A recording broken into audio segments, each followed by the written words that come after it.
આ કોમ્પ્લેક્સ પ્રજાનું ક્યારે થશે? પ્રજાના પૈસાથી થયેલા વિકાસના કામો પ્રજા માટે હોય છે.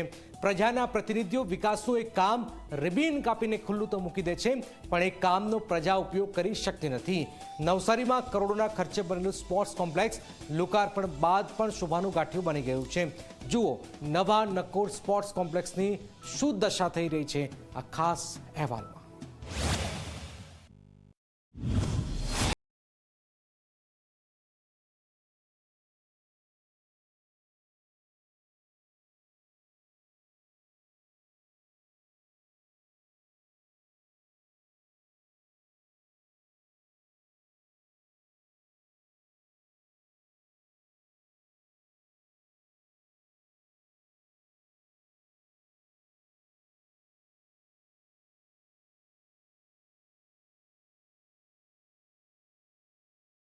બન્યું પણ છે.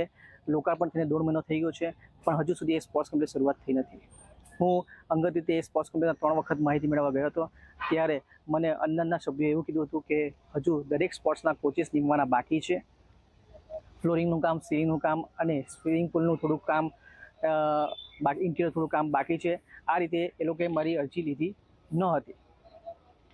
મારું નગરપાલિકાના પ્રમુખ, ધારાસભ્ય અને સાંસદ સભ્યને એટલી વિનંતી છે કે આટલું મોટું સ્પોર્ટ્સ કોમ્પ્લેક્સ બન્યું હોય તો જેમ મને તેમ વહેલી તકે તમે એ સ્પોર્ટ્સ કોમ્પ્લેક્સ ચાલુ કરાવે. પ્રજાના ટેક્સના પૈસાથી બનેલું આ સ્પોર્ટ્સ કોમ્પ્લેક્સ ટેકનિકલ ખામીઓના કારણે શરૂ થઈ શકતું નથી. બિલીમોરા પાલિકાના શાસકો પર વહીવટી ઢીલાસ અને આયોજનના અભાવના આરોપો લાગી રહ્યા છે. ભાજપના શાસકોએ હરકપદુડામાં લોકાર્પણ તો કરી દીધું, પરંતુ નાગરિકોને સુવિધા આપવામાં નિષ્ફળ રહ્યા છે.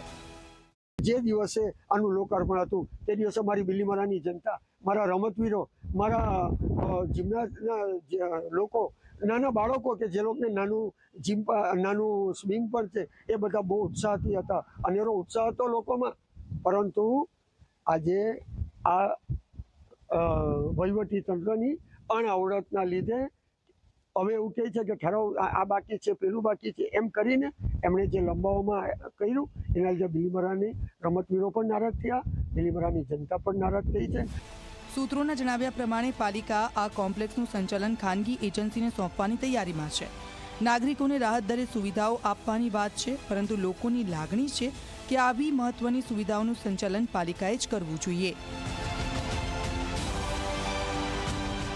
સ્પોર્ટ કોમ્પ્લેક્સનું ઓપનિંગ થઈને ભલે 51 દિવસ થઈ ગયા હોય, એક નાનકડા કામ બાકી છે અને આપણે ટૂંક સમયમાં વર્ક ઓર્ડર આપવાના છે લોકોને.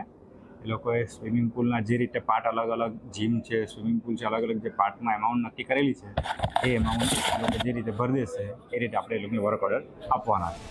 બિલીમોરાના યુવાનો અને રમતવીરોને આધુનિક સુવિધાઓની રાહ છે, પરંતુ પાલિકાની ઢીલી નીતિઓએ તેમના ઉત્સાહ પર પાણી ફેરવ્યું છે. પ્રશ્ન એ છે કે આ કોમ્પ્લેક્સ ક્યારે ખરેખર લોકોનું થશે? ધવલ પારેખ, ઝી મીડિયા, નવસારી.